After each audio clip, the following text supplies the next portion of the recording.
નમસ્કાર મિત્રો, અમારી ચેનલમાં તમારું હાર્દિક સ્વાગત છે। તો આજે અમારા મીનાબેન બનાવવાના છે એકદમ ટેસ્ટી અને એકદમ સરળ અને એકદમ પૌષ્ટિક કુલેર। તો કુલેર તો તમને આવડતી જ હશે, તો પણ આપણે જે લોકો પહેલી વાર બનાવતા હોય ને તે લોકો માટે આ વિડીયો ખૂબ જ ઉપયોગી છે। તો ચાલો રેસીપી જોઈ લઈએ ફટાફટ।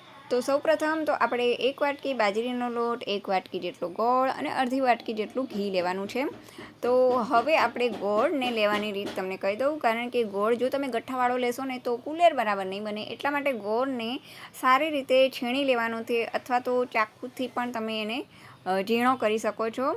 તો હવે જે આપણે બાજરીનો લોટ લીધો છે તેમાં બધો ગોળ આ રીતે એડ કરી દેવાનો છે, થોડો થોડો કરીને।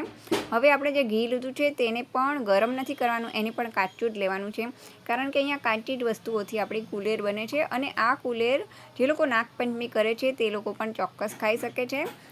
તો કુલેરના લાડવાને વધારે ટેસ્ટી બનાવવા માટે આપણે એને સતત મસળ્યા કરવાનું છે। 5 મિનિટ માટે એને એકી ધારે મસળશો ને તો એનો ટેસ્ટ ખૂબ જ સારો આવશે અને તે પૌષ્ટિક તો છે। તમે એક લાડવો નાના બાળકોને પણ ચોકલેટ ને પીપર આપો, એના કરતાં તમે આવી કુલેર બનાવીને ખવડાવશો ને તો એને પણ ખૂબ જ પોષણ મળશે અને એને પણ ચોક્કસ ભાવશે।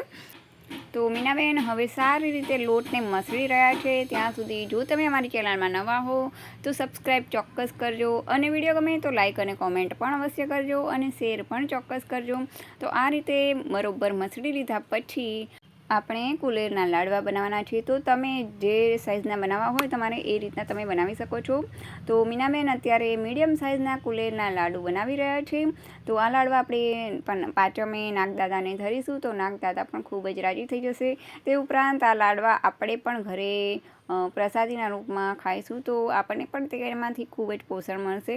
તો કોને કોને ભાવે છે આ કુલેરના લાડવા, કોમેન્ટ અવશ્ય કરજો। તો ચાલો હવે આપણે ફરી મળીશું નવા વિડીયો સાથે, નવી વાનગી સાથે। ત્યાં સુધી બાય બાય।